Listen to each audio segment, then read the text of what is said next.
Well, ladies, have you heard who's visiting the small village of Chatford tonight? Only Britain's most famous dame. Plus that lovely young man from Slumdog Millionaire. They've also got that amusing spinster off the Great British Bake Off. And they've got that gay man who won Pop Idol. I knew. There goes the neighbourhood. Let's start the show! We've never had you before on the sofa. No, you haven't. No. Only as a director, Graham. Yeah. Shall we gloss over that, then? I know, really. I was in a play that... and You were? yes. Dame Judi had to shout at me because I was so shit. Tell us more! That is true. No, I've seen her angry. It's not a good look. What did he do? You did almost nothing. What was required of him? Quite a lot. I was very poor. But no, we do appreciate, because I know you're very busy. You've been at the premiere of your film, and you're in the middle of filming Bond, I know. Yes. And M, this time, has a bigger part in the story, I'm told. Now, can I tell you anything about that, Graham? I'm hoping being shocked tomorrow morning when I get back on the set. I was hoping you could. No, I can't tell you a single word about it. Chat show gold, ladies and gentlemen. The Jude, the Judi. It's nice. It's nice. Nice to be here. Yeah, it's nice to be here now. Now, may I say that my couch tonight is well Dench. Because I'm afraid I was unfamiliar with the phrase Dench. You know this now, don't you? I do know it now because Yes. I have a 15-year-old grandson. And he, you know... You must have been thrilled. Oh, yes, I am. But also, yeah. Does anyone else not know what they're talking about? I tell you, I didn't know, honestly, I did not know till last week in the red chair. The first guy in the red chair was this man called Harris, and he's wearing the T-shirt, Stay Dench. Effectively, he didn't know what it meant either. Now, I must say, those T-shirts have nothing to do with you, have they? It's not your new clothing line or anything. No, alas. Alas. But it means cool. Yes. It's another word for cool. That's fantastic. It's well Dench. That's fantastic. Did you arrange for that or something? Certainly not. No. You can go on the Urban Dictionary down here, and it gives us the definition. Dench, another meaning for sick or nice. If something is well Dench, you can say that is well Judi Dench. Yeah, brilliant. You can have a sweater with Dench Gang on the back of it. Dench Gang? Yes. Great. Because, Jude, you knew this, because you're good on the street No, speak. I didn't. I'd not heard that. I'd not heard Dench. But isn't your son teaching you now some of the... Well, yeah, he tries to. I'm not very good at it. He uses words like moist and bun and sick. You mentioned sick. Sick What's is that meant all to be about? good, isn't it? Yes, it's well Sick's sick, good. Dench. Well sick. Yeah.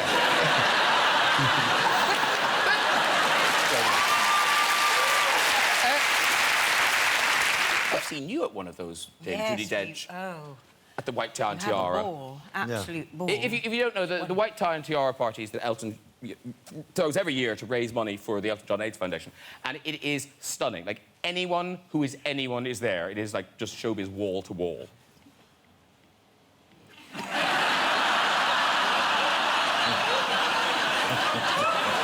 Didn't want to go, to be honest. Wasn't bothered. I had a darts match. Now, Judi, do you still go clubbing? Do you still cut a rug? Do you know, I've never, ever been to a club in my life. What a terrible... Yes, quite. Judi Dench. They're sorry for me. You lie like a rug. Oh, do I? Yes. Never been to a nightclub? Yes, you have. I Where? bumped into you in With you? heaven. Oh. Oh, yes,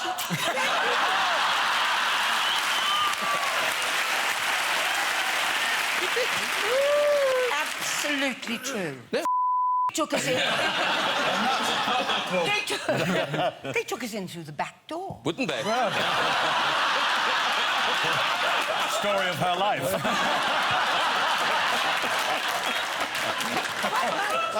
That is the only time. Is that really the only time? Yes. Did you not have a nice night? You look like you were having fun. Yes, I think we did. I'm gay and I've never been to heaven. I'm never getting there either, but Why, that's astonishing. Why were you there, for God's sake? That's a good question, too. I know the answer to that as well. What was the question? What was it? You were there to see Cher. What? You were there to see Cher, the singer Cher. Oh, yes, that's right.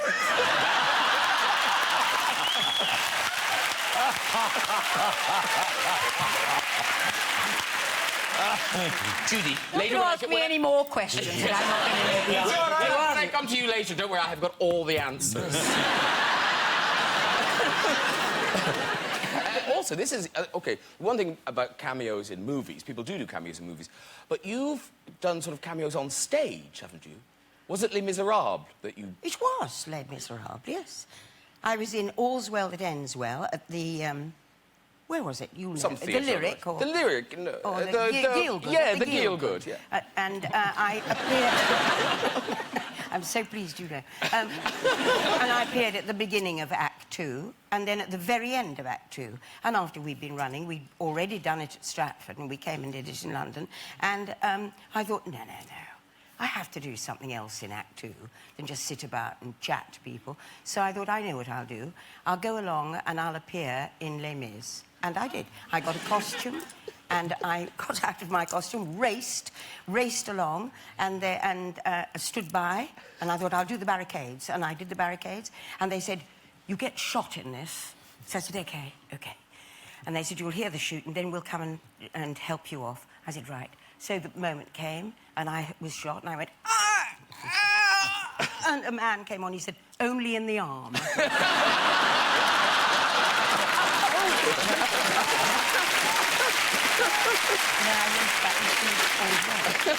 Talking of awards, Dustin Hoffman, you gave Dame Judi one recently. A BAFTA. I gave her one recently, and I also gave her an award.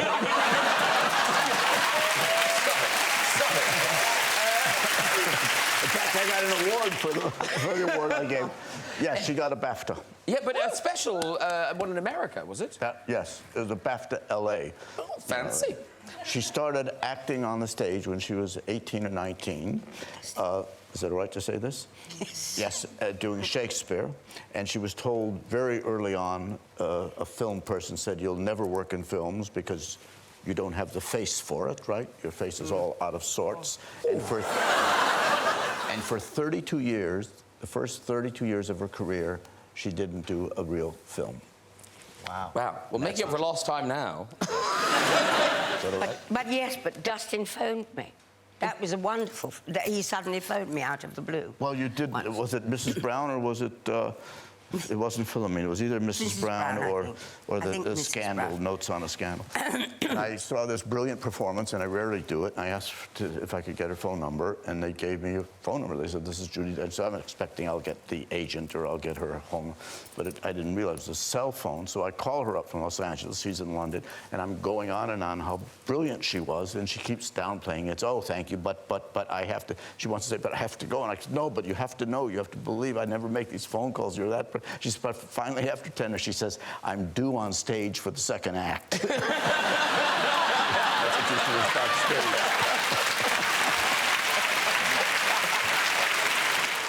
On the show tonight, the great Dame Judi Dench. And we'll be finding out about her new tattoo. Now, where are you having it done, Judi? Shepherd's Bush.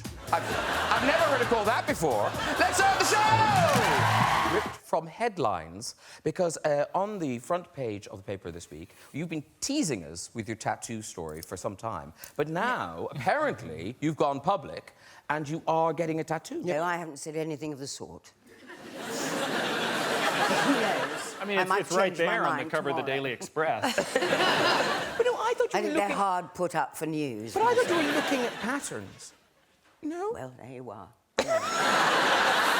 This is the face of a woman who's actually got a tattoo. Who's just going, no, nothing. No, I haven't got a tattoo. It's welcome back to everybody. Everybody's been here before, yes. You a lot. You've been here. Too much, yes. No, never too much. I've overdone it. No. And now, my American friends, have you appeared on stage or... OK.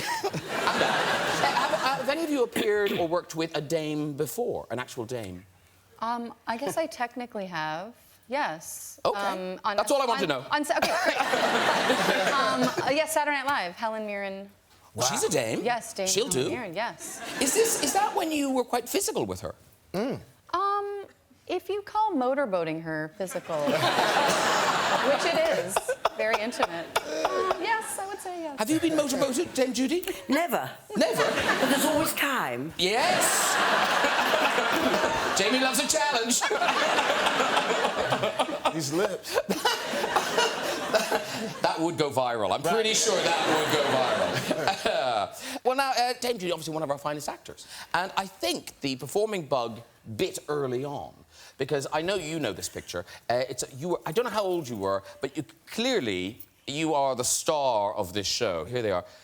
Can you tell which one is Dame Judi? It's this one, who's taken her socks off to upstage the others. I pushed my way to the front there. You really did. Look at, she looks so unimpressed. I wore socks. That girl on the right is Angela Beresford, and she couldn't stand the middles of sandwiches. She used to come to our house and say, I can't eat this sandwich, I can't eat this, and I can't eat that and that and that. But she would eat the bread. She ate the bread. OK. Perhaps you should make her a bread sandwich. Why? I should have thought of it, didn't I, earlier? Just give her a loaf. I like this one at the end, too, who just didn't get the memo about the costume at all. Her mother hated her. Go in that, you'll be fine. Judi and Ken, you seem to work with no one else now. You only work together. It is kind of true now. It's true. Well, she's cheap, so it's easy. Only financially. But wasn't there a thing when you got a call from your agent about this film? I got a call saying Ken wants to come down after his meeting to talk to you about something. I said, tell him not to come down and I'll do it. Is that true? It is true. She said, also, don't waste the petrol. Oh. The other thing that's so sweet is when I went into Judy's dressing room, you expect the greatest Shakespearean actress to be there practising voice exercises and doing a sonnet. She's lying on her back, feet up. She's got a copy of The Racing Post and a pencil behind her ear doing the horses for Saturday. So, I know where her sympathies lie. Then, in a sort of twist of fate, you could not write this. 38 years ago, you were cast as Grisabella in the original show. Yeah. I think we've got a picture. This was you as Grisabella all those years ago. And so tell us... I mean, I think a lot of people know the story, but tell us what happened. I was playing Grisabella and the Gumby Cat, and we went to Pussycat School with Gillian Lynn for months, and then we were coming up to the first night, and we were, I think, 3 weeks or a month away, and I was tap dancing with a lot of cockroaches and Wayne Sleep, and I heard a gunshot. Anyone who's had this happen will know. You hear a gunshot wound, bang, go off, and you snap your Achilles tendon. Oh. And that's what happened. And then I was going to still play Grisabella because Trevor said to me, it's all right, it doesn't matter if she's, you know, hobbling and is in plaster and everything. And so we moved to the New London Theatre, and I fell off the stage. And I got up and went and got myself a taxi and went home. And to hospital, where you had a visitor there. I did. Yes. I did. There's Andrew Lloyd Webber, and he brought you a stuffed cat, because he was very on point. What's your story with President Bill Clinton? Yeah, let's hear that. Well, Maggie Smith and I did a play called... what was it called? It was the one on the Theatre Royal Haymarket. Yes, it was. I saw that. What was it called? Yes, what was it called? What was it called? Anyone? Anyway. You were very good in it. Anyway, we did the play, the two of us, a two-hander. And one night we went on, and in this box, this side, was sitting Madeleine Albright and Chelsea Clinton. And this box, nobody at all. And they said, no, they're coming later. We thought, later? Later? This is a two-hander, you know. Breath of Life, it was called. Yes. What a relief. Anyway, they didn't come till the interval. But Mags and I, throughout the kind of show, kept glancing over just to see if they'd come. You know, almost went, no sign. No sign of anybody. But they did come, eventually. But just to see the And they second saw half. half the play. Well, they were probably busy for the first half. Of course, yes. Weren't they? And did they come back afterwards? No, we went to them. Okay. I think we went and shook hands. And did you have pictures taken? Too polite to say, you know, what kept you.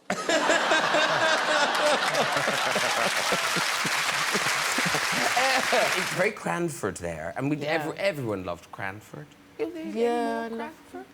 I don't think so. No? Not that I know about. Unless they're keeping it very, very quiet. You're not in it. And I don't know, and I'm not in it. You are in it. Because we were looking at pictures of Cranford, and there's that very nice shot of you. What the hell is going on in this picture? Oh, yes. Well, we're hiding, aren't we? Okay.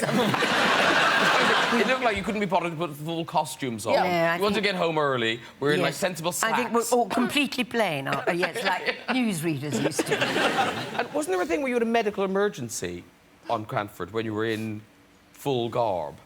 Oh, a tooth. Yes. During a scene, we were doing a scene, and I had to say, and look at the... I said, it's my tooth. My tooth's come out. So they said, well, we'll get you organised. And we were out at Ealing. So they said, yes, the dentist, we will see you.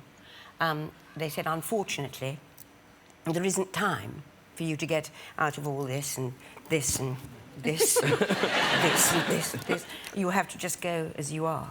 So I did. And I went down to the surgery. And I walked in, and they said, he'll be coming now. Nobody took a blind bit of notice of me. And he said, oh, right. Just come and sit back here. And so I lay back, and he said, open your mouth. He said, are you working at all?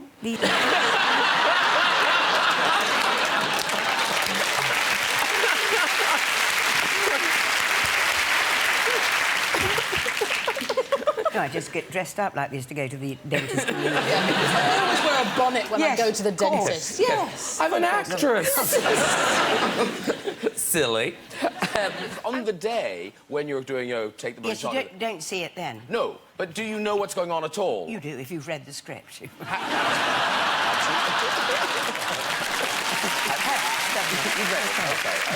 Do you like those bits when you're in charge and you're kind of... Oh, you bet, you bet. I love keeping naughty boys in order. There's a lot of that. There really is. Now, Stop it, kids. And, were you intimidated joining? Because these guys are very established in the Bond franchise. Yeah, and I hear horrible things about them, and I don't want to... Did you sort of have a moment on your first day? Yeah, my first day of shooting was the scene with both of them. Yeah, on the... Oh, no, in the yeah. Don't give too much away. No. But basically, they were both looking at me, and then I was... Judging. Saying the lines. Sneering. I realized that it was Judi and Daniel looking at me very like that, and then I realized it was Em and James Bond looking at me, and then I was in a crystal cell, and I realized that it was the Bond villain. I was doing a James Bond movie. Yeah. And then all my lines went off, and Sam, which he kind of knew, he came to me and laughing and said, what happened? So I just realized I'm the Bond villain. And then I start to try to get into the thing again, and I was doing the scene, and then I hear pam para pam pam pam para pam para pam pam. I go, what is that? And that was Judy's cell phone.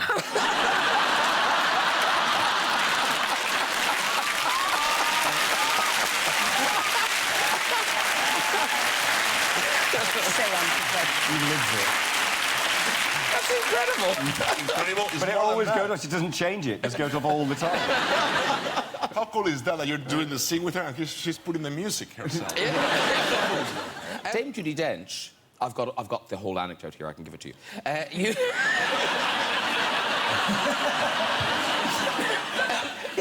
No, but I know exactly what you're going to say. She's on it. She's on it. Tell me. Quite a while ago, I used to do a lot... Is it embroidery? I used to do a lot of embroidery and make cushions. And David Hare once said to me, could you make me a cushion? which has something very, very rude all the way around it. And a member of my family can come and stay and say, what a lovely cushion, and never see the words. So I did. I did. And was it just filth all the way around? All the way around. Very, very, very intricate design. I've done a lot. I've done one for... Oh, I've done lots.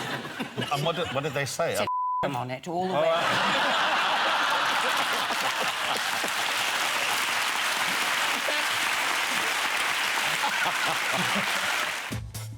Good evening.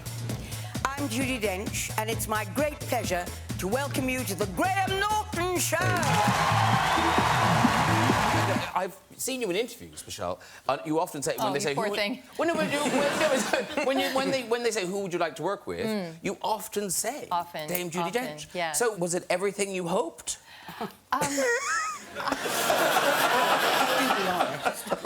Do you remember I cried when I met you? Do you remember I got a little puddly? Yeah, I did. And then I wanted to curl up in her lap. But you didn't. What's happening? Where are you going? What's happening? The definition of puddly is... And then, now, because, Josh, apparently you thought you might break the ice with... Well, yeah, I mean, the first day she came into the trailer, nobody would approach her. And so, of course, me being the idiot that I am, I went up to her, and do you remember what I said? I looked at her and I go, Dame Judi Dench, more like damn Judi Dench. That was it. That was it. I'll never work in Hollywood again. Because normally on a set, you're the director, you're in charge. Yeah. But there's a lot of high status going on. Yeah. So how did you corral your galaxy of stars? Well, with great difficulty, actually. I mean, and well, you've already seen. I mean, very little. This is a normal morning at work. By the way. That's how it would start on a Monday morning. I remember. I remember. They put us on the train and they wouldn't let us leave. You were just on it. That's how they corralled us. And nobody was allowed on it. Nobody else was allowed on it. To use the bathroom. Was there not a toilet on the train? No. No. That's poor planning. But it makes the scenes very exciting. And tense. It keeps the suspense really, really active. You sort of have a zoo. Like, you have a lot of animals. Not now. Oh, don't you? No, I had 17 cats during the war. But after that's finished now. 2 cats. Which war? That's mean. That's finished now. I don't know. So a war ended and there are no more cats. A war ended and that's it. That's all gone. 2 cats, 1 dog, and you know that I have a famous fish. Still alive, as far as I know. I haven't been home for a night. But this is Lazarus the fish. This is Lazarus the fish. We're still alive. Well, of course. Because this is a very odd story. The fish was drowning. The fish started there. The fish started that size. This is true. The fish started that size. Then it had a friend. Then one day, there they were, upside down on the top. I took them out to do the thing, and I suddenly saw a little flicker. So I blew down its mouth. I know now it should be in its gills, but I didn't know.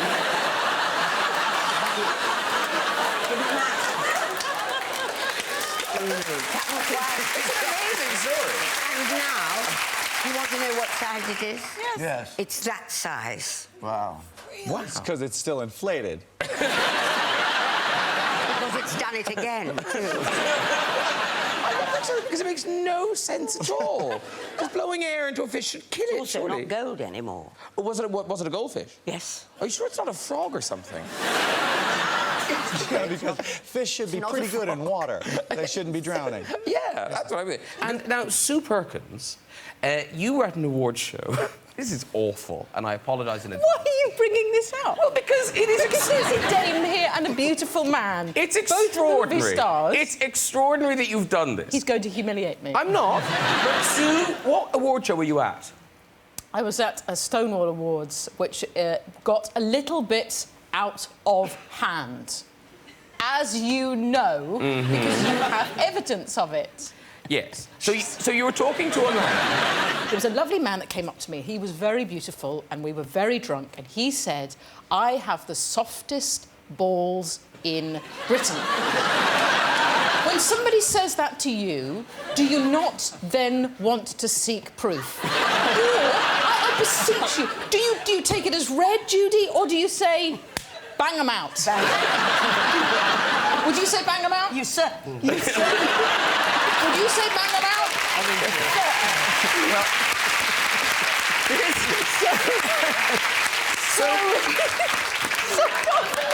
I can't believe But what were you thinking? I was drunk.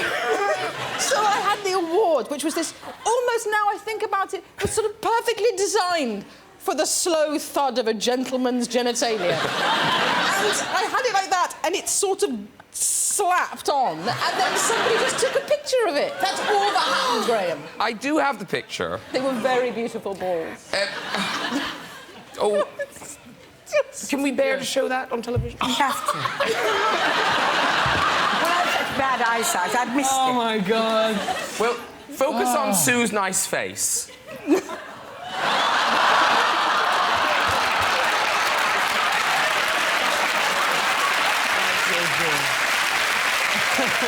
were lovely balls. Graham, are they lovely balls? They're so tidy. Velvet. They were like velvet. Not that, I mean, I didn't touch them for long, but I mean, I start to feel there should be a voiceover which says, if you've been affected by any of the things you've seen in this programme. Yeah, so that got out of hand and... Literally. And that's... Yes. So I'm glad that's been aired. Yeah. Thank you. It's over. It's over. And deep breaths, everyone, and moving on. Dame Judi, we saw you on television recently. Oh, yes. Who do you think you are? Yes. Yes. So you are related to Hamlet? No, I'm not related to Hamlet. Oh, I see. But I am related to Rosencrantz and Guildenstern, OK. who are in Hamlet, and he says about them, I would trust my friends as I would adder's fangs. That's not very nice to say about a relation. Relations of yours. But more than that, I'm also related to somebody called Tycho Brahe, who has a crater on the moon named after him. Wow. Wow. That's pretty... Don't you think that's quite impressive? I do. Well, I'm very impressed. How did he get a crater named after the moon? Don't begin about it, Graham. OK, I've sorry. no idea. Those are the headlines. Yes. Those are the headlines. On the show tonight, we've got some real characters. The Greatest Showman, Adonis Creed, Jim's dad from American Pie, Gordon Gekko, and Ant-Man. All this in your actual Dame Judi Dench. Say the words, Judi.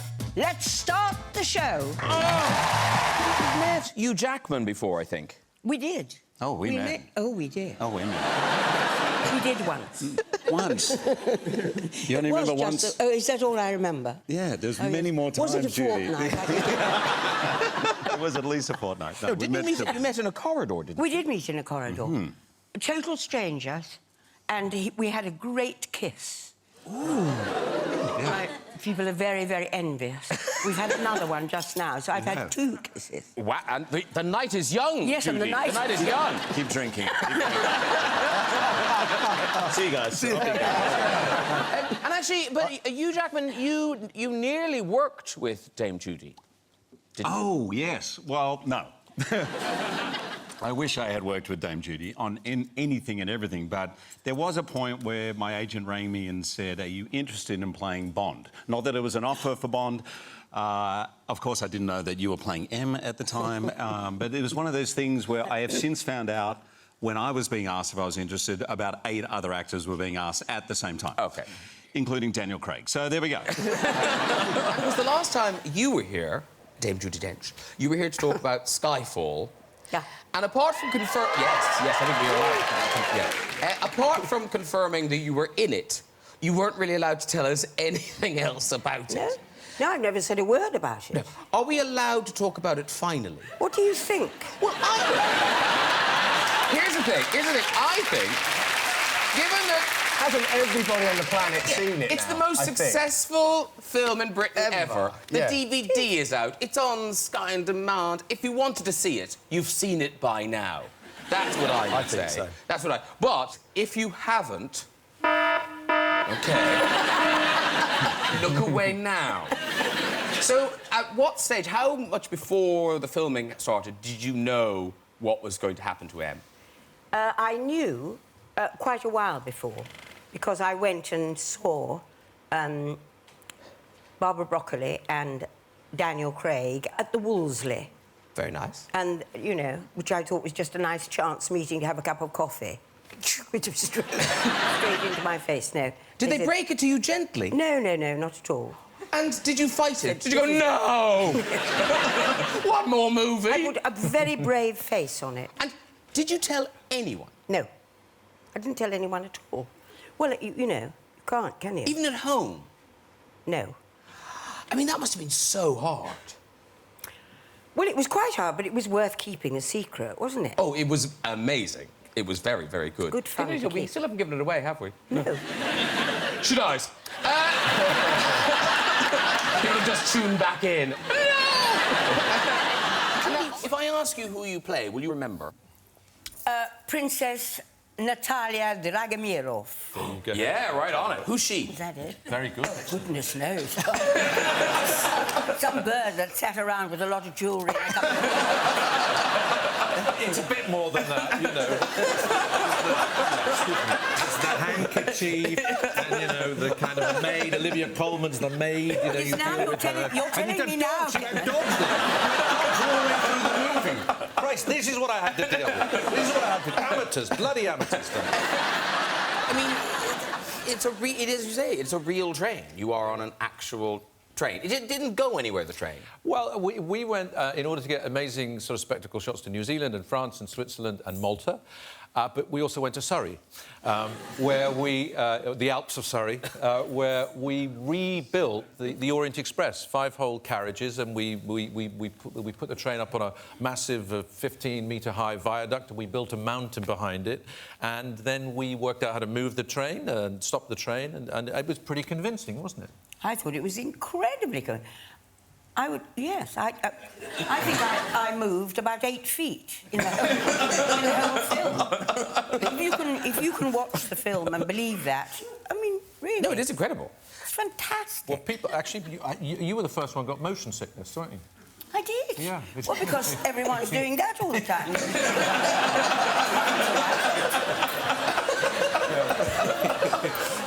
It was the first morning when I told Judi she didn't have to do that. We'd make it work from below the train. It was very good to see that she could. That's theatre training for you, see. So we can all do that. And what was amazing reading about you, preparing for this, I did prepare, seriously, was that given how kind of long and illustrious your career has been, the big success, the kind of the movie success and the American success, that came relatively late and relatively recently. Well, it did come late. It came with Mrs. Brown, which was actually originally made for television, directed by John Madden, who's directed the film that Dev and I are in at the moment. And that was really originally done for television, that he said, you know, we ought to put this in a cinema. And then suddenly I got a film career and went back to America after 38 years. I'd been there with Yo Vic. So you hadn't been to America for 38 years? I had never been back, because I had such a wonderful time 38 years ago that I thought I never want to come back. It'll never be the same. And then I went back, and everybody in America said, apart from Mrs. Brown and M in the Bond films, what other work have you done? So, you know, I thought, well, that's the whole of Shakespeare, Chekhov, Ibsen. But it was wonderful. It was thrilling. And, of course, you were Oscar-nominated for that. Yes. And I think I've got a picture of you and Mrs. Brown. Sorry. No.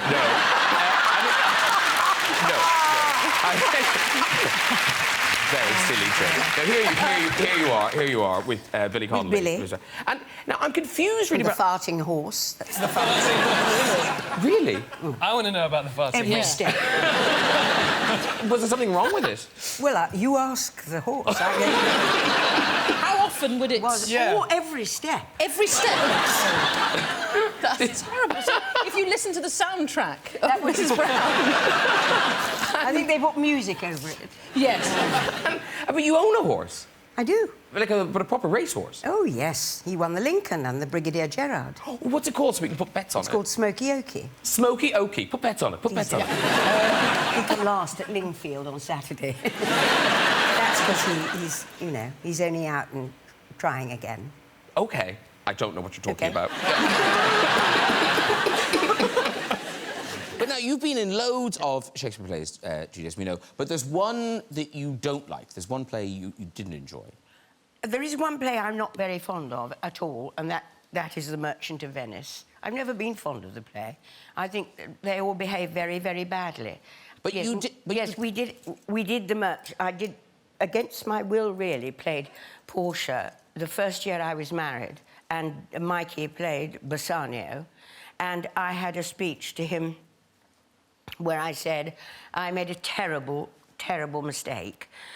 If you know the scene, he said, I speak too long, but 'tis to pease the time, to eke it and to draw it out in length, to stay you from election, is what the line... Well, I probably don't have to say what the line... But I turned to Michael, I said, I speak too long, but 'tis to pease the time, to eke it and to draw it out in length, to stay you from erection.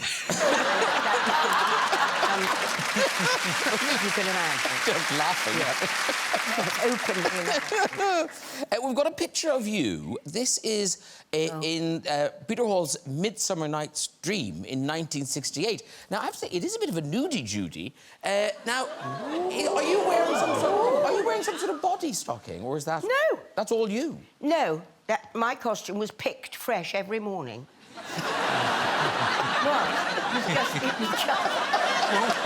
It was ivy. What was picked? It was ivy. It was ivy, picked, washed, and stuck on. Lovely. Nice. And sprayed green, and green. I've never seen the film. And green wig. Were you all green? So all green. So I played Puck when I was 13 in all the street green? theatre. It's all green. You're very keen But on I thought I was a boy. So after one of the shows, we were in Iceland, touring in Iceland. People are not used to street theatre, so there was like 3-4 people looking at us, like not really interested. And I had to like interact with the audience, which was pretty awful. And it was raining. I was on stilts.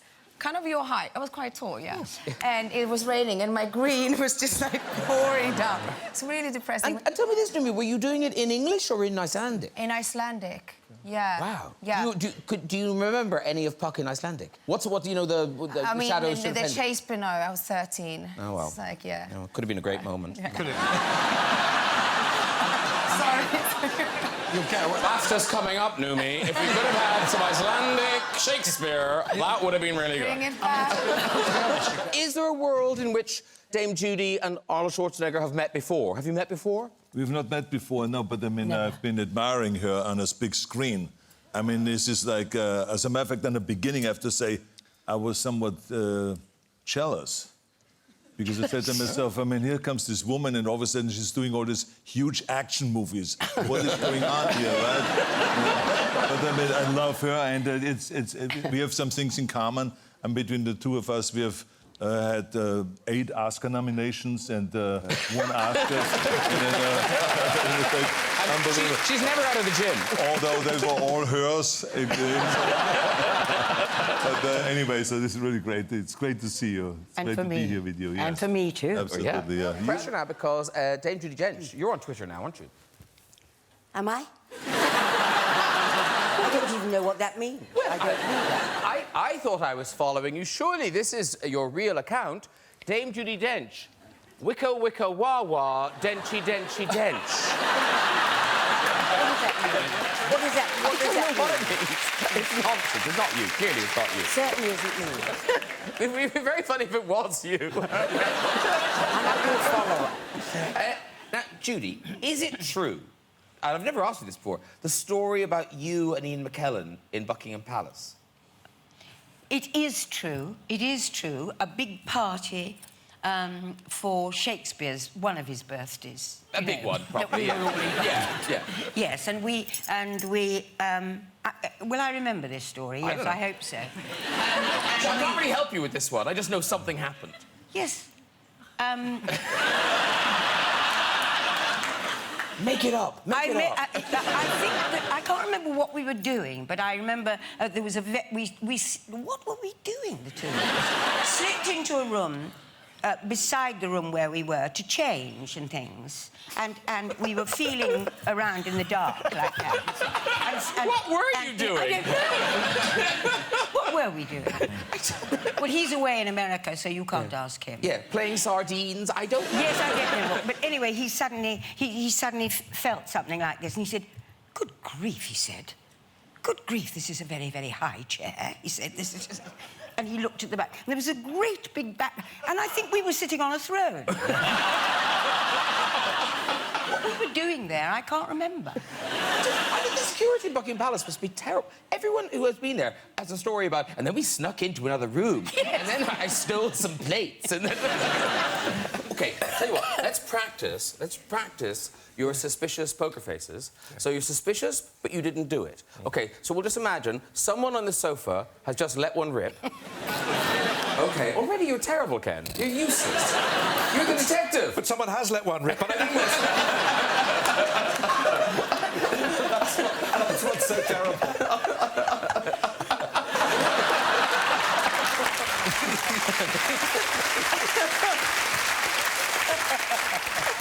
OK, come on, focus, everyone. OK, here we go. So, somebody has let one drop. Is it Josh? He looks like a farter. He suspects Ken. Ken had a big lunch.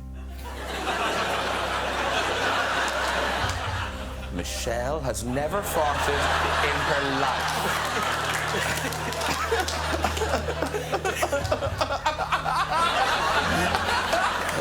Judy's smelling it really strong.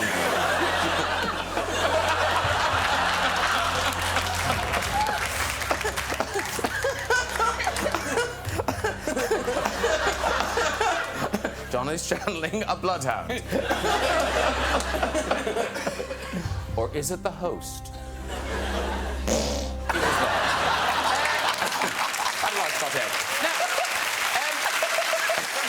But I do know you are a very big animal fan. And how many animals do you have now? You've got... Animals in my house? Yes, not your horse. No. The horse is established. Do you want to know them? Yes. 4 cats, 1 dog, 2 guinea pigs, 2 fish, one of which I gave the breath of life to, and he was dying. No. Let's stop for an anecdote there. How does a fish drown? Did you do the staying alive manoeuvre that Vinnie Jones is... I blew in his mouth. I know I shouldn't have done because he's got gills. But nevertheless, he was that size and dying. Yeah. And now, that size. So, he's now called Lazarus, that fish. Was he sinking or floating? No, he was dying.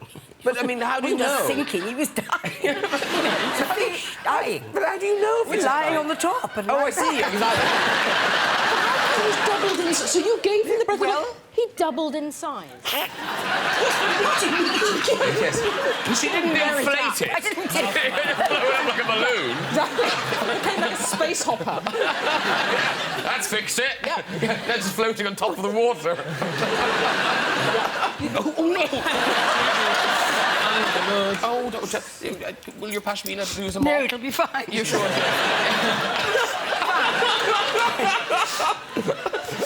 That's 50% proof. But what we'd like to do is I've got some questions. I've got some University Challenge questions. So if you sit in that chair... OK. You sit in that chair, and I'll sit here. And I've got the... OK. I just have to say... What is Judi? wonderful is that I watch it regularly because I love it so much. What I long to bet on each week is the drinker. Because there's always somebody who's very, very clever, and the moment they say this unbelievably clever answer, they go... They do it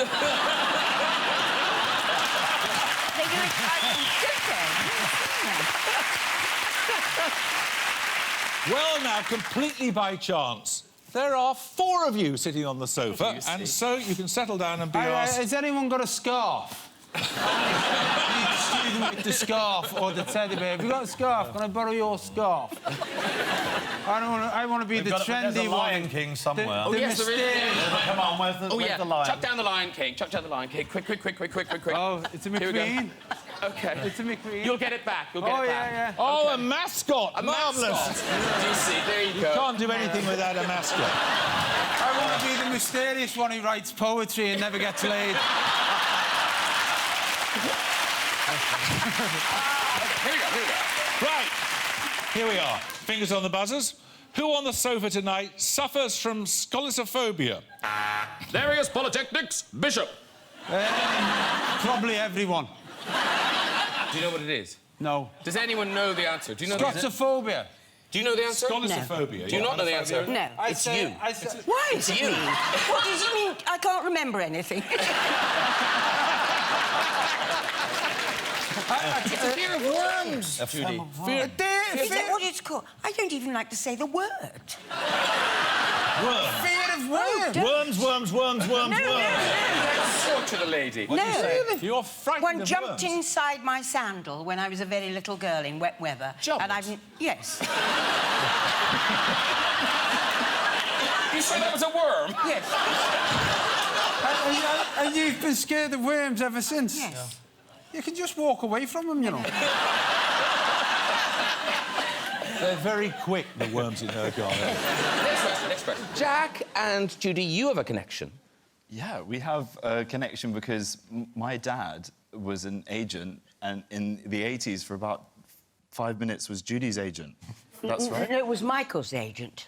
Michael's agent, oh, yes. It was Mikey's agent. Yeah. We've had holidays with your dad. Yes. We all used to go on holiday together. Wow. And Judi actually holds a very significant place in my origin story because my parents tell this story. It was like, I think, one of the first times they'd ever met, and my mum was a young actress, and she'd gone in to meet my dad, who was an agent, and she was very nervous, and she was in his office, and my dad said that he realised that he'd shut the door behind him when he'd gone into the room, and he didn't want to give off the wrong impression and didn't want this young actress to get the wrong end of the stick, so he said he went over to the door to open the door, just to put her at ease, and as he opened the door, Judi walked past and looked in and saw my dad and then saw this young actress, my mother, in her little miniskirt and her pixie boots. And apparently you turned to my dad and you said, "Michael, you dirty old bugger."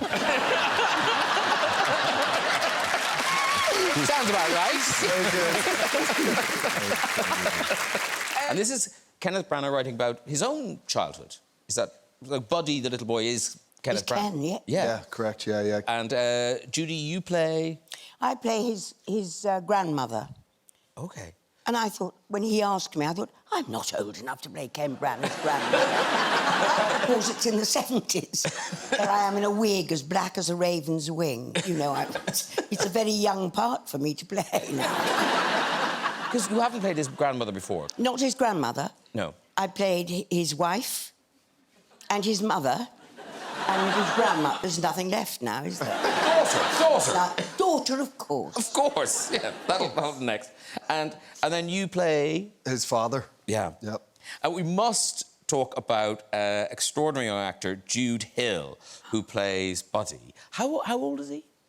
10, he was. Yeah, he was 10 when we shot it. I think He's 11 now. 12 now, or 11, 12. Wow. Now, yeah. And did you get... You had a lot with him. Did you get on with him? Yeah, he's brilliant. He gives me a hard time. I've got to say, he's pretty brutal with me.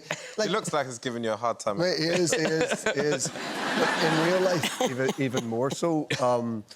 I guess where we come from, taking the mickey out of each other is sort of our currency, and we're all thick-skinned enough to be able to take it. But we've been doing, obviously, a ton of press for this movie so far, and his dad, Daryl, had to... He's really sort of bullying me a bit. Jude he's 10. And his dad had to take him aside last week, and he said, like, I had a word with Jude to tell him to lay off you a wee bit. I was like, look, I appreciate it, but I'm all right. Like, I'm nearly 40. I can take it. But, yeah, he gives me a hard time. There's one really lovely scene where the family take you as the grandmother to the movie. Chitty Chitty Bang Bang. Yes. Had you seen Chitty Chitty Bang Bang? Not at all. How did you miss anything. How did you miss it? Well, I'll tell you how. Because when I was little, I was taken to see Snow White, and there's that terrible queen biting an apple and being very nasty to Snow White. Then I was taken to see Bambi. And then there's the mother going up in a fire. And then I was taken to see Dumbo. And Dumbo, there's a scene, I've never forgotten the scene with either Dumbo or his mother, somebody in a cage, not being able to get the other, and them both crying. I mean, you know, they're set out to frighten and make you cry, films.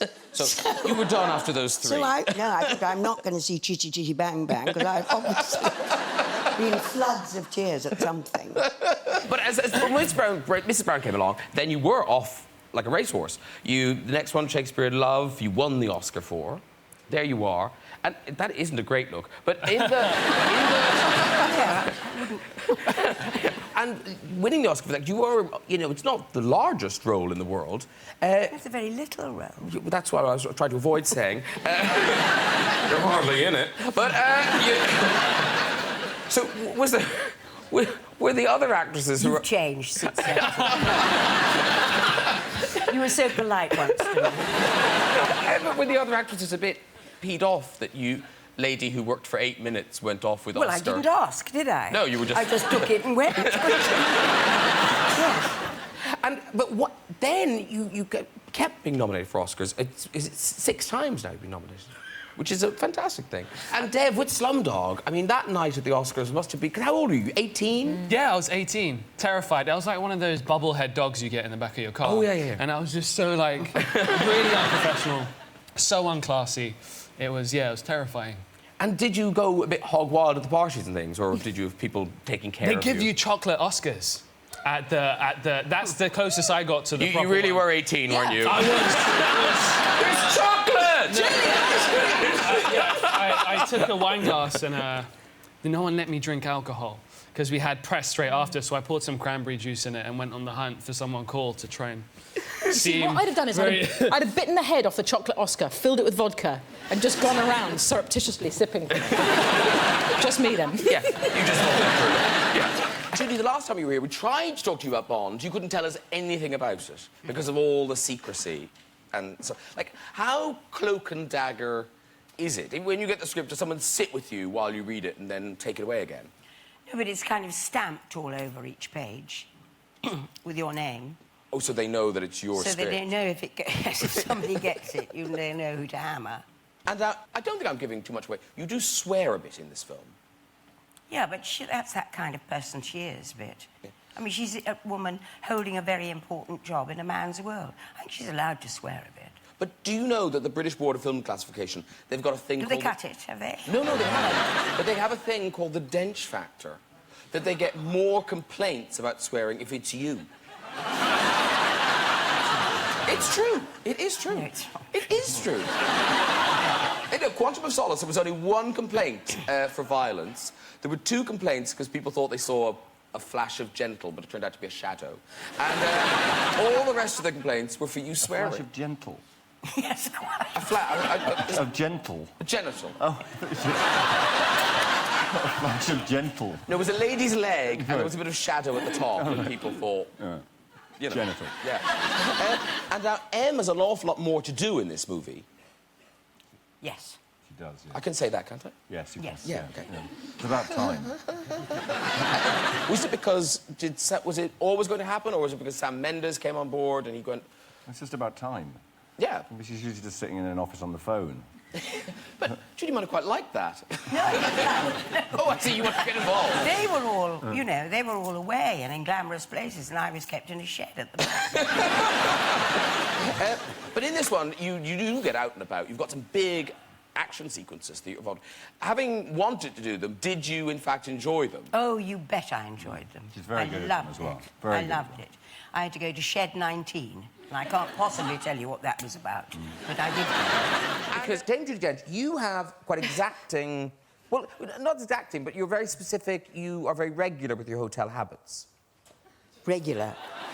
I'm not referring to... She's on holiday. No, no.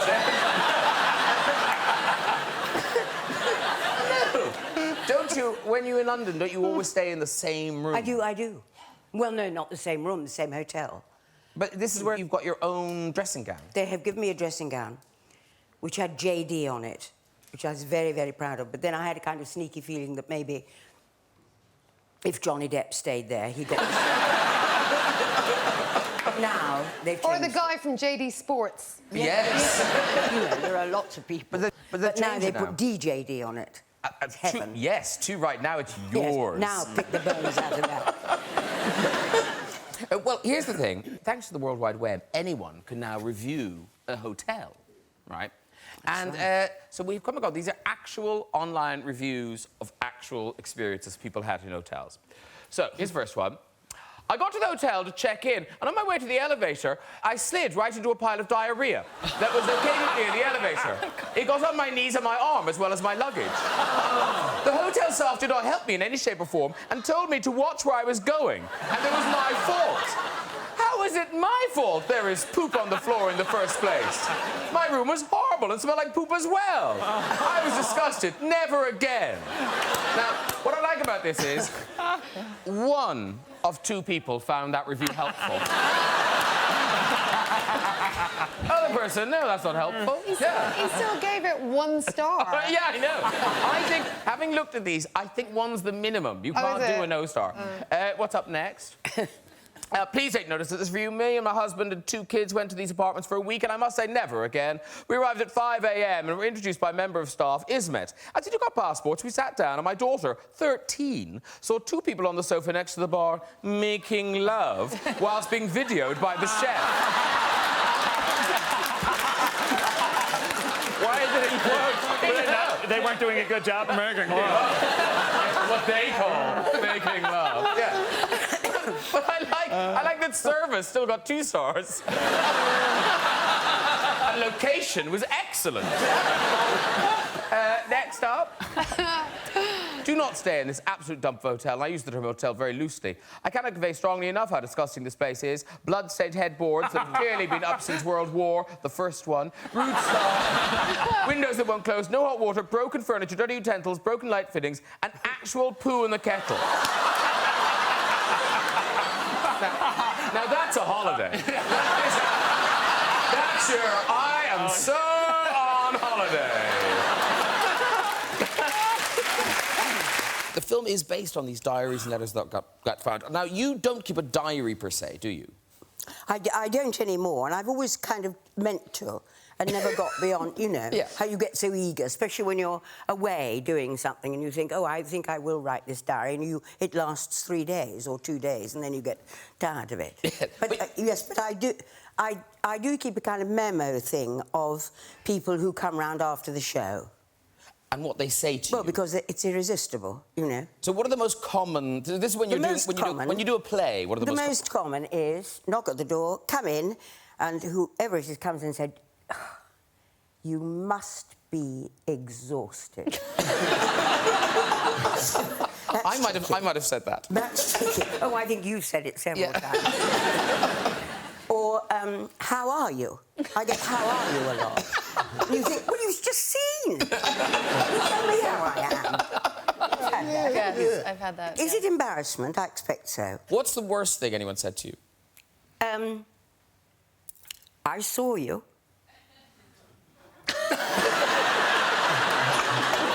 Yes, for the last 3 hours, actually. What does that mean? I saw you. Well, they're obviously too embarrassed to find something else suitable to say. The last time you guys were on the show together, and Anthony and Greg, they did a boxing challenge, and in a bit of a shock result, Anthony won. Isn't it weird? Isn't it weird that the heavyweight champion of the world would beat a biscuit-eating comedian?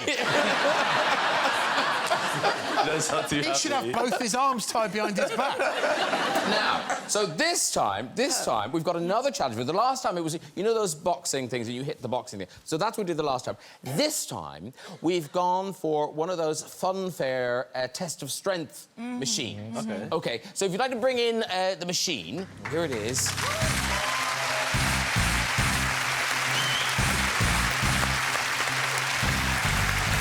Come down now to our test of strength. Now, the 2 of you are going to stand in front. You're going to have a bit of a face-off in front of it. Okay. Okay, we're taking this seriously. We're taking it seriously. And it is of strength, but I believe technique plays a huge part in this. How tall are you? So, oh, look! Oh! Oh! You're taller. You're taller. Now, okay. Okay, and now... Maybe I'll be turning up. To get us in the mood, Ken Branagh is going to give us just a little bit of form before we do this. Okay, you do your face-off, Come on, come on. Okay, off you go, Okay, ladies and gentlemen, on the left, they call him the postman because he always delivers. It's the undisputed heavyweight champion of the world, Anthony Joshua! Stay put. And on the right, they call him... How's he looking at? They call him the courier. The courier. Because he sometimes delivers... unless he gets stuck in traffic. Yes, it is Greg Man Mountain David! So, here we go. So, AJ, you go first. Oh, that's always heavy. I thought that was going to be heavier. Okay.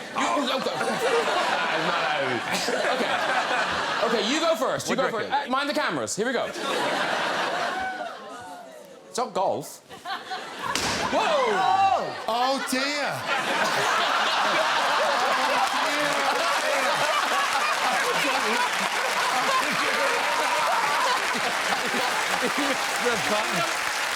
You go now. He missed it. I know, I saw that.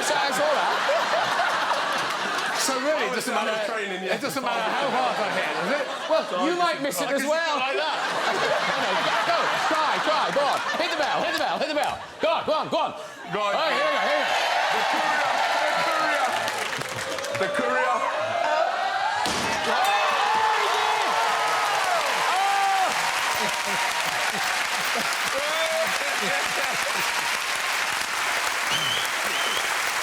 You want to go? Have a go. Go on. Come on. Walk this way. Grab a hand. Yes. Grab a hand. Oh, be careful. No, there's more go this way. Yes, walk this way. Walk this way. Okay, here we go. Anthony, why don't you help Judy? Yes. You help Judy. I don't think... Actually, no, maybe Greg should help you. Yeah. You can help it. Yeah, Greg. Okay, here we go. What are you doing tonight? Just handing a hammer to Dame Judi Dench? Come on. Left-handed. Judi Dench for the bell. Very heavy. Are you left-handed or No, right? I would stand very close. Are we in? I'd say you're about there. Yeah. About there. Okay, here we go. Ready? Are we right? Okay, sorry. Yeah. Yes! Oh! Beautifully done. Hey, you're better than him. Well done, everybody. Go on. You are a kind of a Star Warsy person, Josh. I am. And poor Daisy Ridley, I think you made her life hell. I did. Did she crack ever? No. The Disney lawyers got to her before I did. She wouldn't give me anything. I tried. I mean, I utilized some very powerful friends, including Dame Judi Dench. Damn, Judi Dench. And we tried, but she wouldn't crack. What, you asked her questions? No, certainly not. He says it, but I had nothing to do with it. There is photographic evidence. You egged him on. There's photographic evidence. This is you for some... I think, are you a character from Star Wars? I'm not sure. Lawrence of Arabia, it's one of those. You've sort of draped yourself in a thing. Can you explain that, Josh? It was magic, is what it was. She looked at us. Daisy and I knocked on her door, and we go, "Would you mind doing this video with us?" Asking Daisy these questions from Star Wars, and she looked at us and she said, "I would love to, but I haven't the faintest idea what Star Wars is." But she did it, and she should be cast. She looks like a Jedi Knight. She's incredible. Well, there's another one coming, so yeah. There we go. Yeah. Now, in terms of behaving, and you were all very professional, but the two of you have a very bad reputation, don't you, in terms of corpsing and giggling on sets? It's, well, it's... No, you too. It's you. It's you. Oh. I was never in trouble till I met you. I cannot believe it. Also, she's one of those ones. So is Jonathan Depp there, who can be. We had a scene also in the movie where we eat together, and both Johnny and Judi can do the thing of either saying something amusing or paraphrasing, or eating something or making an unfortunate noise, twinkle but not laugh, or absolutely know when the camera's on you. So they'll do the, if there's a squelchy sound from a cake that sounds like another kind of sound, that'll happen suddenly when it's your close-up. I point the finger back at these two troublemakers. Yeah. But the two of you, now, Judi, you've worked with Ken, is it 10 times? So many times. It's not worth going into, is it? We have worked... 10 10 times over 30 years, including when I asked her about being in this. She was the first person I asked to be on the train, and she very kindly said yes before I'd finished the sentence, and it was that was very thrilling because it made a big difference to everybody else. But I used to go and talk to her about it in our dressing room at the Garrick Theatre, where we were doing Shakespeare's play The Winter's Tale. And going into Judy's dressing room was always like going into the bookies, because you like your horses, don't you?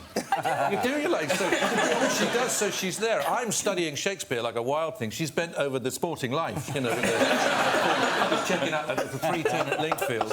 And we were having a chat. I go in there one night, having a chat. I said, so it's very exciting. May have Johnny Depp maybe in the show, and Michelle Pfeiffer is always excited. Josh Gad. She said, what's thrilling? She was sitting there with her dressing gown on. We get our call over the town. Oh, Mr. Brannan, Miss Dench, you're on. So she gets up, we continue talking. Great, so we're going to build a train, and it's all going to be fantastic. We get into the wings, ready to go on. There's 30 seconds to go. She throws off her dressing gown, and there's nothing on from below the waist. I mean, I had the quickest of looks, just to... I can confirm, like the song, there is nothing like a dame. But we then, so Judy's dress had to run all the way back to the dressing room, come back on with her skirt, and then she walked on like that for the whole of the rest. And then all the things she used to do like that, she couldn't do. So it was like doing the rest of the scene with somebody acting in semaphore. And drafty, Judy. I'm surprised you didn't notice. I was quite surprised. Likes her horses. She likes her horses. Hello. Hi. What's your name? Lucy. Lucy. And does your story involve those things you're holding? Yes, it does. Oh, OK, because I just thought maybe there were some worry beads or something. Off you go with the story, Lucy. Well, when I was little, a good friend of my grandparents knitted me this hat, and my parents told... Sorry, good friends? And my parents told me that the person who knitted it whilst she was performing at the National Theatre, whilst she was in her dressing room. And I've never actually met her, but she's one of the guests this evening. What? Judi. Dame Judi Dench knitted that? Yeah. Did you knit that? Has it got f***em all the way down? Well, let her go. She's gone. Oh, poor thing. Because it's an Alan Bennett, it's his words. Presumably they're quite precious. And I heard you in an interview talking about how learning lines has become harder for you now. It's become impossible. It's become absolutely impossible, Graham, because I can't see now. I can't read or anything. Now, normally, somebody could just teach you the lines, and goodness knows that's happened before. Yeah. But now I've just found I have a photographic memory, so I need to know where the line is. So I've got to find the machine that teaches me the lines, but also says this is at the top of page 17 or whatever. Yeah. Or so that I can, you know. So prior to this, learning lines was very easy for you? Yes, used to be. Yeah. Not so easy now. But I'll find a way. Can you remember lines from other productions way back? I could do the whole of Twelfth Night for you now. Go on. Or the whole of Midnight. Don't encourage her! Don't stop me. Like a runaway train. You asked you. That's amazing. And in the end of the movie, Alleluia, we hear the hymn, Alleluia, and you're in the choir. Well, choir, I suppose so, yes. You were in it. Group of people singing. Yes. I don't think I go so far as saying choir. But you're no stranger to musical theatre. No, but I mean, one of your big hits in the West End was when you were Sally Bowles in Cabaret. Yeah. There you are. That was a while ago. Oh. Yeah. I know. Right. I think it was the West End premiere of that. It was. It was. It was at the Palace Theatre. We had a most marvellous time. No, it looks like you had a fabulous time. Like you can see I'm having a good time. Well, you're having a better time here. That's some bottom. Oh, yes. Yes, the trouble that we were at the Palace Theatre and the dressing room, my dressing room at the Palace Theatre, it was below ground with a bit of window at the you must know it, Greg. Yeah. With a bit of window at the top, so you hear everybody walking by. And I heard one person walking by very early on in the film. She said, I heard this woman saying, Judi Dench in a musical. No one will go to see that, dear. No one. As you're making up. Can I tell a little story about Judi? Oh, please do. Yeah, which you can cut out later. But the first time we met was backstage at a Royal Command performance. I think it was Hey Mr. Producer. It was 1998 or something. I'd just come to London. I was doing Oklahoma, and I was going to sing a song from Oklahoma, and you were singing Send in the Clowns. There was a number of different performers, and I will never forget this. I was so nervous. I'm in London, the Queen, the whole thing. Everyone's there. And as I came down the stairs, you were performing before me. As I came down the stairs, you were standing. The stage is right there. You were right next in the wing, and you were like this. You were going, "Why did I say yes? Why did I say yes? Why did I say yes?"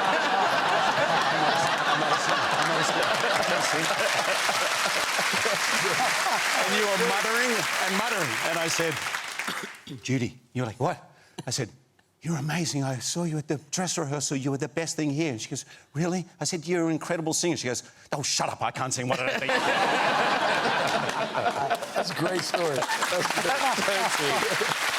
But as actors, we need that encouragement. You know what I'm saying? And we support each other. You know, so when we see somebody that's locked in and they're in the zone, sometimes the right words could just like give them that edge they need, and that's beautiful. That's right. Yeah, that's beautiful. It's also that thing, look, finding the fire alarm backstage just in case. That works too. Knowing where it is. Yeah. So Judy reacted to kind of certainly becoming, I guess, famous in America. That if you go to America now, people know who you are. Do you like it? Sometimes they do. Sometimes. And In people are nice very nice places. and high. I love that. That doesn't happen here. That sometimes, because anytime I've gone to New York, I've walked everywhere because I love it. And somebody will come up and kind of high-five you in the street. I love that. Quite shocking, but I like it. That doesn't happen here. But the other day, I was with my grandson, who, as you know, looks very like Ed Sheeran. Yes. And a group of people with him, and he said, "May we have a photo?" And I said, "Yes, of course." He said, "No, not you." Because I don't think we've ever had this before, that one of our guests, you, is in the rhyming slang dictionary. Now, I'm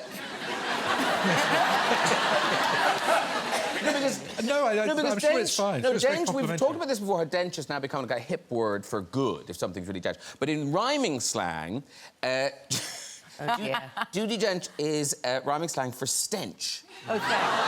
So the phrase they put in the dictionary is, a rat died under the floor and the Judi is awful.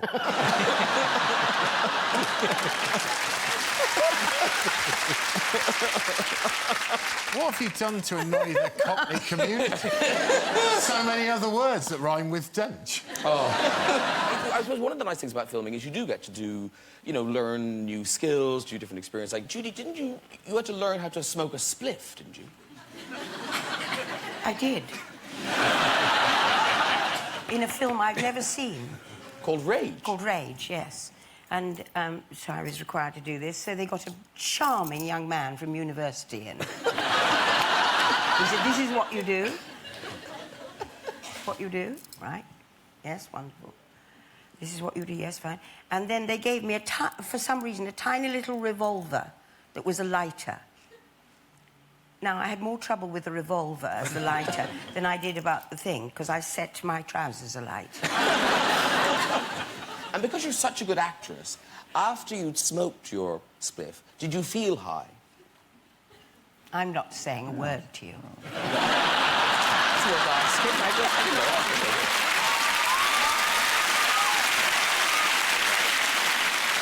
It is a cliche, in a way, to talk about, you know, actors talking about, you know, theatre as their first love. But your career really was a stage career. Yeah, but my career started out as a designer. I didn't want to be an actor at all. It just came, that just happened. Well, it turned out well.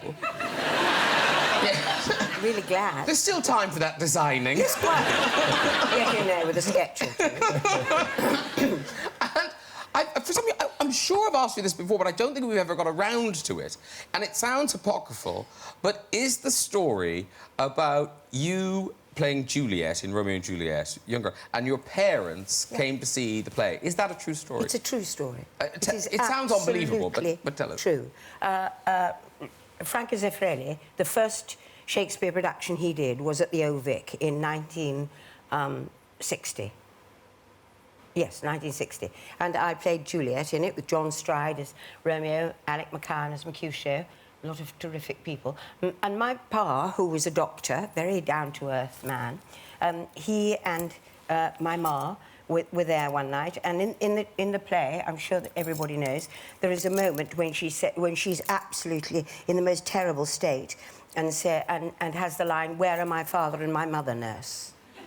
And I crouched on for this wonderful child's nightie, and said, "Where are my father and my mother, nurse?" And my father said, "Here we are, darling, in Rouen." Fantastic. It's so sweet. This is what a good actress you were, you see. He thought it was brilliant. We don't have the kiss cam here, so can you explain what the kiss cam is? Well, they have a kiss cam. In other words, they have a camera, a hidden camera, and during the game they'll focus it on two people, male and a female, whatever. And when they do, you're supposed to kiss. They show it up on the big jumbotron, the big screen in the arena. And when they did it to us, I figured, well, I got to get a laugh because I just kept it there. So I leaned over and I mounted my wife, and we got everything to a laugh. Really tastefully mounted her. And then next time we go to the game, they do it again. So this time we had to do something else. So I gave her a very long kiss, and then kind of started to saunter down south, and they... No, very subtle, very subtle.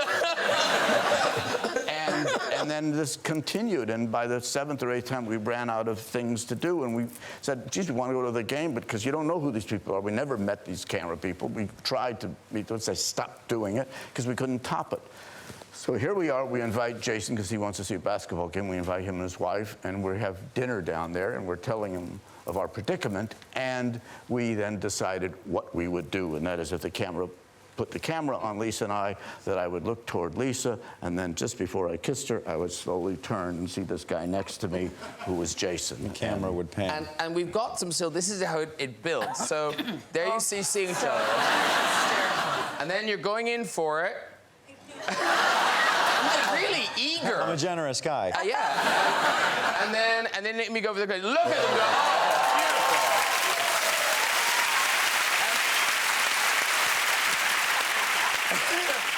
And then I took the gum out of my mouth and returned it back into his mouth.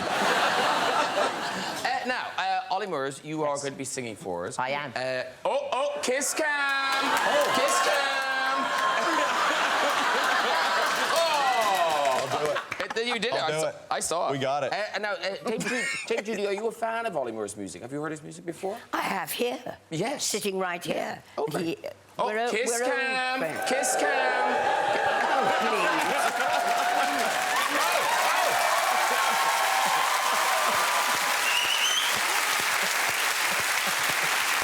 No one told me it was going to be this way. You missed it! You missed it! Do it again. No one told me it was going to be this way. Very good. Well done. And so you're dealing with all the actors, but then, Judi, you've got 2 dogs. Is it 2 dogs or 3 dogs? 2 dogs, 2 dogs. And were they nice? Lovely. 1 white dog and 1 black dog. Nice. And Olivia Colman. Olivia Colman was dressed in black from head to foot. So I gave her the black dog. I got the white dog. Olivia didn't think the dogs liked her. She didn't think the black dog liked her. I turned them against her. How did you do that? You and all the treats. Are you interested in... I have a parrot. Yes! Oh. Yes! I was given a parrot at Christmas. Really? Yes, this is news to me. A charming parrot called Sweetheart. Oh. And she's lived with a man Well, you know, with the family. Charming's lived. 14 years. 14 years? Yes, now she's come to me. I said to David, who brought her to me, does she speak? And he said, oh, yes, she'll speak, all right. And she goes, what are you doing? And she said, well, what are you doing? At about 11:30 in the morning, she says, bedtime. But I've tried, you know, being very refined and hoping that she might do a bit of to be or not to be. I do repeat that a lot. Just goes, she goes, looks at me sideways. Bedtime. I never win. Have you done voice work in animation? Only once. Oh, which one? Don't ask me that. Please don't ask me. About cows. For 6 points. About cows. What was it called? Yes, Home on the Range. Yes. Home on the Range. Oh. Which one are you? Do you know? Don't ask me. Mrs. Calloway, was I? I don't know. I don't either. We have 3 on offer. I don't think I... Yes. One of them. One of them. You're one of them, and you were excellent. People talk of it still.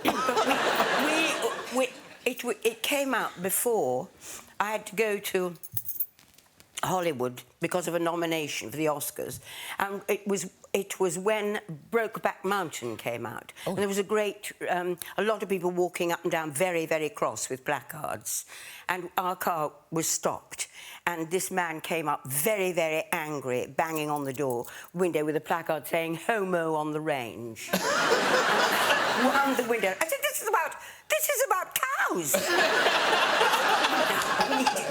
Why are you so angry? That's so sweet. He must have been so confused. I was confused. Judi, you haven't worked with Michael, but you had a lovely honour from his father, Kirk Douglas. I did indeed. Yes. I got invited to meet him. Yeah, Because you never to be was it the Santa Barbara International Film Festival? It was. And he wasn't well at the time, but I did go and was invited to go and meet him, and I'll never forget it, ever. I think we got a picture of the two of you together. Oh. There you are together. Yes. Oh, I like that picture. We'll get you one. 2017. And we also shared a birthday. Are you September 25th, too? December the 9th.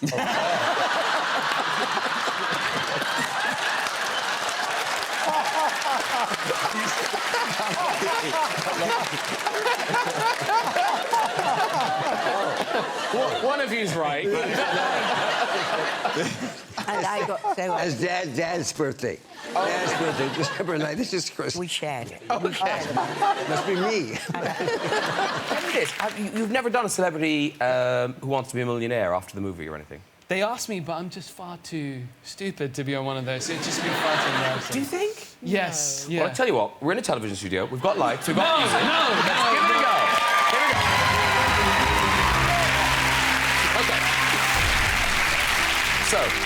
Okay. Dev Patel. Yes, sir. You're an actor. Yes. You've worked with a lot of celebrities. A little bit. But I wonder how much do you know about your co-star, Judi Dench? The big JD. Let's go it. Here's your question. When Judi Dench was a child, what did she push through a neighbour's letterbox? Was it A, a petrol bomb? B, a dog poo? No. C, a dead rat? D, a thank you letter? Okay, what's your first thought? What's your heart telling you? You know what? I don't know if a lot of people know this, but she's cheeky. She's got a deadly sense of humour. So I'm gonna go for something riskier. What do you think? You can ask the audience if you want. Yeah, can I? I think dead rat. I think it's a dead rat. She wouldn't go. She's not a dog poo lady. She's a Dane. No, she she's doesn't. Dane. She doesn't put dog poo through her. Yeah. Okay, what are you going for? I think the rat. I think the rat. Yeah. You're going with C, a dead rat? Yes. Final answer? Yes, sir. Final answer. Okay. Final answer. This is so cheesy. Dev. Yes. It's gonna be. You could have said petrol bomb. The correct answer is C, a dead rat! Yes! Thank you! Judi! What were you thinking? It's true, isn't it? Absolutely true. Why did you do that? Well, because we used to play, we had a long, long garden in York, and we had a lot of gardens coming, you know, right angles to it. And my brothers, two older brothers, they were always playing cricket in the garden. And they whacked a ball over into Miss Lazenby's garden. And they said, Miss Lazenby, can we have the ball back? Can we have the ball back? Can we have the ball? And we had a barn at the end of the garden. And the boys found a dead rat in it. So they parcelled it up very, very carefully, and they said to me, who was much younger than they were, just put it through Miss Lazenby's letterbox, please. And so I did. And she came round to see our father. Our father. Oh, the funny thing is how classy she makes that whole incident sound with her stories. It's so beautiful and pretty. Yeah. It's because the rat was nicely wrapped. It was just stuffed through. Yes. I got you this rat, Mrs. Lazenby. The thing about this book, because, you know, you're an actor. You've been in a lot of Shakespeare plays. But this is more than someone who's been in plays. I mean, you know so much about Shakespeare. Were you surprised that you knew as much as you do about Shakespeare? Well, that again is Brendan. That was Brendan O'Hay, an actor who I met at the National, and whose idea it was to come down. He said, why don't I just come down and record you talking about all the plays? I don't think there was a book intended, maybe. I don't know. Yeah. You'd have to ask him. Yeah. But then, you know, suddenly things... I remembered things, and it sparked off a whole lot of memories, and he, of course, fed them, and he was simply wonderful about it. And it was a great pleasure to do it, because I didn't think a book was at the end of it. I just thought it was glorious conversations, get us out of COVID. Really. And in terms of the amount of Shakespeare roles you've played, how much Shakespeare is constantly in your head? How much Shakespeare do you carry around? As much as it is all of us, of course. We don't realise, Graham, as you know, we quote Shakespeare all the time, perhaps without knowing it. But, I mean, also, you only have to go to those plays and be in any kind of those situations, being in love or being jealous or being angry or being whatever, and you will find that there is a way of him summing up that is completely sufficient for what your emotion is. Yeah. What passage is on your mind now, Graham?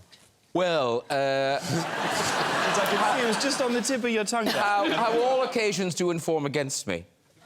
Whoa! Fuck you, Whitehall! Fuck you! Show me the card! Show me the card! Don't know where that came from. Quick, Judi. If I poke you with a stick, can you just do a bit of Shakespeare for us? If you what, with a stick? If I poke you with a stick? Touch you gently. If I touch you gently with a stick, could you do a little bit for us? Like what? I don't know, like a bit of a play or a sonnet? A sonnet? A sonnet? Sonnet? I'll do a sonnet. It's like us having a Shakespeare jukebox in the house. I'll do it.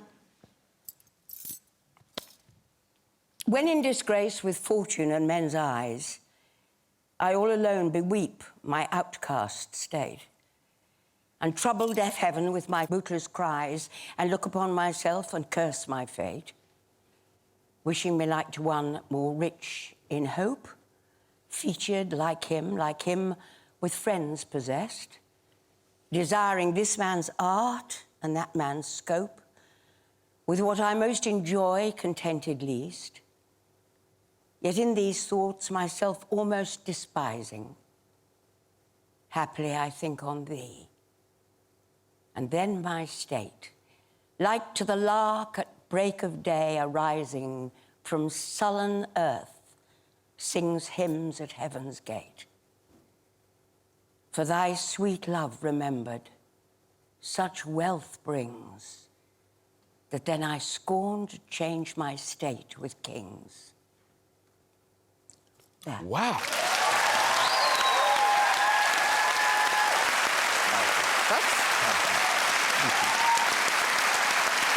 That is spellbinding. Really, it's gorgeous. Unbelievable. I know. Unbelievable. I mean, there's more dialogue then I had all my movies all together.